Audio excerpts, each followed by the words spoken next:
Welcome back to clean news Rajasthan. चलिए देखते हैं राजस्थान की 15 फटाफट बड़ी खबरों को। सरकारी स्कूलों में कक्षा 3 से एआई पढ़ाई, रोबोटिक्स और फेस रिकॉग्निशन शामिल। राजस्थान में सरकारी स्कूलों के पाठ्यक्रम में बड़ा बदलाव किया गया है। अब कक्षा 3 के ही बच्चों को आर्टिफिशियल इंटेलिजेंस यानी एआई की पढ़ाई कराई जाएगी। इसके साथ ही रोबोटिक्स और फेस रिकॉग्निशन जैसे आधुनिक विषय भी शामिल किए गए हैं। राज्य शैक्षणिक अनुसंधान और प्रशिक्षण परिषद ने नए सत्र के लिए यह तैयारी पूरी कर ली है। इस पहल से छात्रों को तकनीकी रूप से सक्षम बनाने और भविष्य की चुनौतियों के लिए तैयार करने में मदद मिलेगी। राजस्थान में ईवी चार्जिंग नेटवर्क बढ़ा, 591 स्टेशन मंजूर, जयपुर को फायदा। राजस्थान में इलेक्ट्रिक वाहनों को बढ़ावा देने के लिए बड़ा कदम उठाया गया है। राज्य में 591 ईवी चार्जिंग स्टेशनों को मंजूरी दी गई है, जिसमें जयपुर को सबसे ज्यादा लाभ मिलेगा। इस फैसले से न सिर्फ पर्यावरण संरक्षण को बल मिलेगा, बल्कि लोगों को ईवी अपनाने में भी आसानी होगी। सरकार का मानना है कि ईंधन पर निर्भरता इससे कम होगी और शहरी परिवहन अधिक टिकाऊ बनेगा। सीएम बोले, माय भारत से युवाओं को नई दिशा, 17 लाख पंजीयन। मुख्यमंत्री ने माय भारत अभियान को लेकर कहा कि यह युवाओं को नई दिशा देने का काम कर रहा है। उन्होंने बताया कि अब तक 17 लाख से अधिक युवाओं ने इस पहल में पंजीकरण कराया है। इस कार्यक्रम का उद्देश्य युवाओं को राष्ट्र निर्माण और कौशल विकास से जोड़ना है। सरकार का मानना है कि इससे युवाओं को अवसर मिलेंगे और वे देश के विकास में सक्रिय भूमिका निभा सकेंगे। शिक्षा विभाग सख्त, लेट एडमिशन बच्चों पर जिम्मेदारी, 17 मई से छुट्टियां।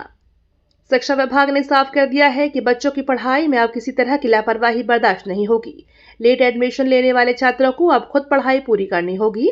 विभाग एक्टिव मोड में आ गया है और 1 अप्रैल से स्कूल शुरू हो चुके हैं। 13 से 15 मई तक प्रथम आयोजन किया जाएगा, जबकि 17 मई से ग्रीष्मकालीन अवकाश की शुरुआत होगी। विभाग का फोकस अब पढ़ाई की गुणवत्ता सुधारने पर है। जोधपुर में 9500 मकानों को राहत, अतिक्रमण पर प्रशासन ने नया रास्ता खोजा। जोधपुर में 9500 से अधिक मकानों पर बुलडोजर कार्यवाही फिलहाल टलती नजर आ रही है। शहर के 7 वन खंडों में फैले अतिक्रमण को लेकर प्रशासन ने वन भूमि डायवर्जन का विकल्प तलाशना शुरू कर दिया है। न्यायालय के निर्देश के बाद 28 अप्रैल तक वन विकास योजना पेश की जाएगी। इस पहल से हजारों लोगों को राहत मिलने की उम्मीद है। वहीं इस फैसले से जुड़े मुद्दों पर प्रशासनिक और राजनीतिक हलचल भी तेज हो गई है। खरीफ 2026 के लिए उर्वरक भरपूर, किसानों को कमी नहीं होगी। कृषि आयुक्त ने जानकारी दी है कि खरीफ 2026 सीजन के लिए उर्वरकों का पर्याप्त स्टॉक उपलब्ध है। किसानों को किसी प्रकार की कमी का सामना नहीं करना पड़ेगा। सरकार ने वितरण व्यवस्था को मजबूत बनाया है ताकि समय पर उर्वरक उपलब्ध हो सके और फसल उत्पादन प्रभावित न हो। उत्तर पश्चिम रेलवे का शानदार प्रदर्शन, 8,622 करोड़ आय और 792 विशेष ट्रेनें। उत्तर पश्चिम रेलवे ने अपने प्रदर्शन में उल्लेखनीय उपलब्धि हासिल की है। रेलवे ने 8,622 करोड़ रुपए की आय अर्जित की और 792 विशेष ट्रेनों का संचालन किया। इसके साथ ही 5 वंदे भारत ट्रेनों का संचालन भी सफलतापूर्वक किया गया। यह उपलब्धियां बेहतर प्रबंधन और बढ़ती यात्री संख्या का परिणाम है।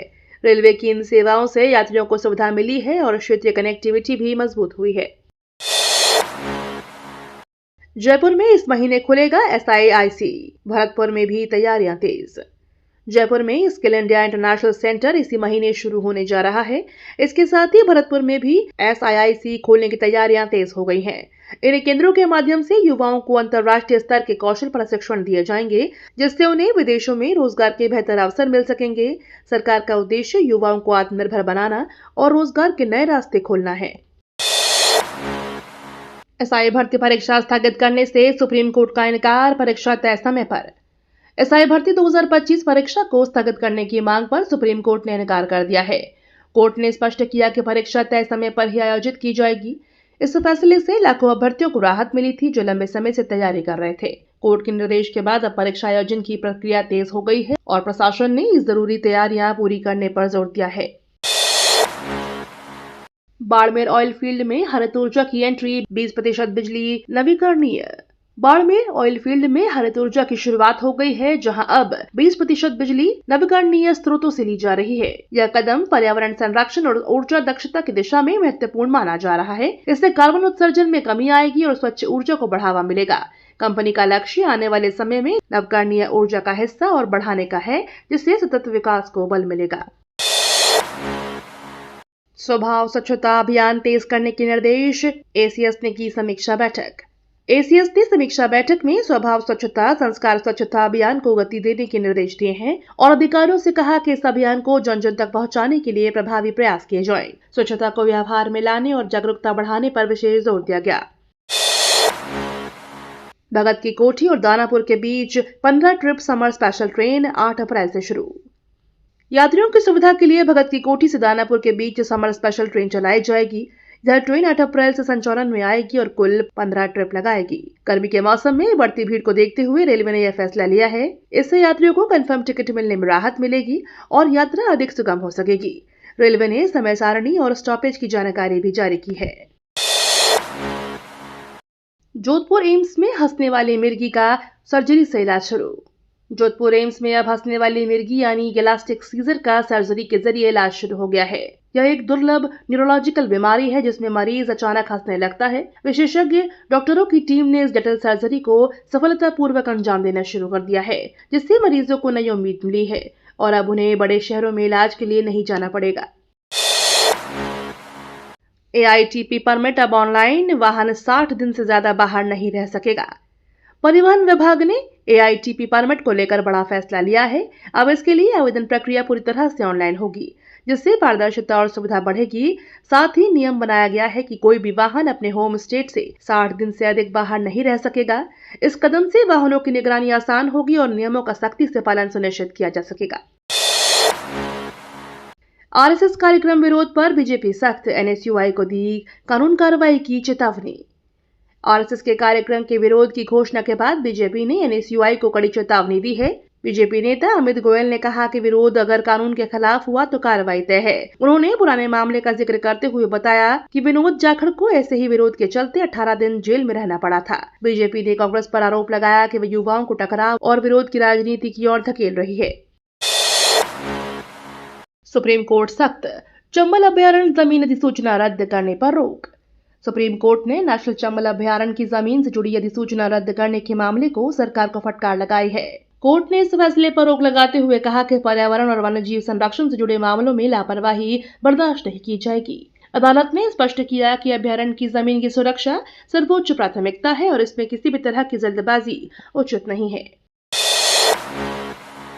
उदयपुर विकास के लिए 1020 करोड़ का बजट जारी, सड़क और ब्रिज समेत कई काम। उदयपुर शहर के विकास के लिए UDH ने 1020 करोड़ रुपए का बजट जारी किया है।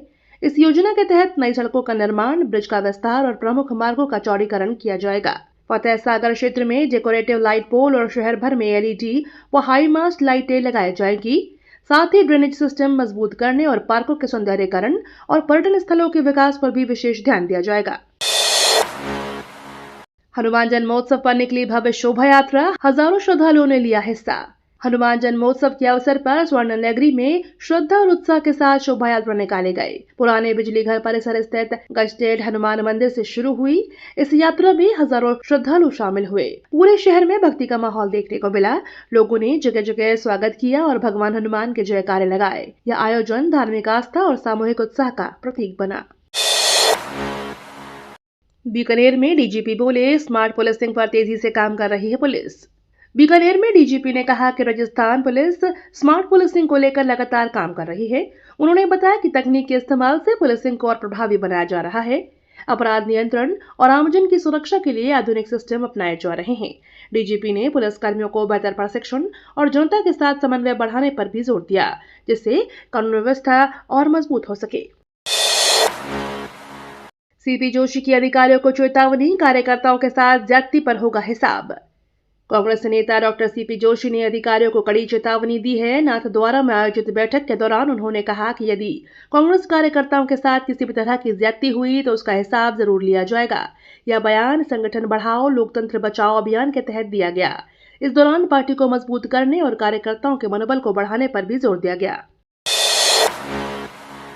जयपुर में 3600 से अधिक लोगों की मुफ्त नेत्र जांच और इलाज।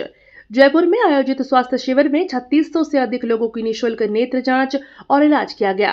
विशेषज्ञ डॉक्टरों की टीम ने मरीजों की आंखों की जांच कर आवश्यक उपचार और सलाह दी। जरूरतमंदों को मुफ्त दवाएं और चश्मे भी वितरित किए गए। इस पहल से बड़ी संख्या में लोगों को लाभ मिला और स्वास्थ्य के प्रति जागरूकता भी बढ़ी। राज्य मंत्री बेढ़म ने नव अखाड़े का उद्घाटन, कुश्ती परंपरा को बढ़ावा। राज्य मंत्री जवाहर सिंह बेढ़म ने नव अखाड़े का उद्घाटन करते हुए पारंपरिक कुश्ती को बढ़ावा देने पर जोर दिया। उन्होंने कहा कि अखाड़े हमारी सांस्कृतिक विरासत का अहम हिस्सा है और युवाओं को इससे जुड़ना चाहिए। इस पहल से खेल प्रतिभाओं को मंच मिलेगा और ग्रामीण क्षेत्रों में खेल संस्कृति मजबूत होगी। लायंस क्लब बहरोड रॉयल की नई टीम घोषित, सर्वसम्मति से हुआ चयन। लायंस क्लब बहरोड रॉयल की नई कार्यकारिणी का गठन सत्र 2026-27 के लिए किया गया है। सभी पदों पर सदस्यों का सर्वसम्मति से चयन हुआ। नई टीम सामाजिक कार्यों को आगे बढ़ाने और सेवा गतिविधियों को मजबूत करने पर भी जोर देगी। क्लब ने समाज के विभिन्न क्षेत्रों में योगदान जारी रखने का संकल्प लिया। डोटासरा का तंज, बोले सीएम पुजारी जैसे, जूली ने भी साधा निशाना। कांग्रेस नेता गोविंद सिंह डोटासरा ने मुख्यमंत्री पर तंज कसते हुए कहा कि वे मंदिर के पुजारी की तरह कहते हैं कि मुरली वाले काम करेंगे। उन्होंने सरकार की कार्यशैली पर सवाल उठाए। वहीं नेता जूली ने भी सरकार पर निशाना साधते हुए कई मुद्दों पर आलोचना की। विपक्ष ने सरकार को घेरते हुए जवाबदेही तय करने की मांग की है। जेईई मेन 2026 पेपर आसान, केमिस्ट्री में स्टेटमेंट, बाकी में पारंपरिक सवाल। जेईई मेन 2026 के पहले सेशन का पेपर छात्रों के अनुसार अपेक्षाकृत आसान रहा। केमिस्ट्री में स्टेटमेंट आधारित सवाल पूछे गए, जबकि फिजिक्स और मैथमेटिक्स में पारंपरिक पैटर्न के प्रश्न देखने को मिले। परीक्षा में संतुलित स्तर के सवाल थे, जिससे छात्रों को राहत मिली। विशेषज्ञों का मानना है कि इस बार कट ऑफ पर इसका असर पड़ सकता है। ये तो थी राजस्थान की बड़ी खबरें। रोजाना सबसे पहले अपडेट पाने के लिए क्लीन न्यूज राजस्थान को अभी सब्सक्राइब करें।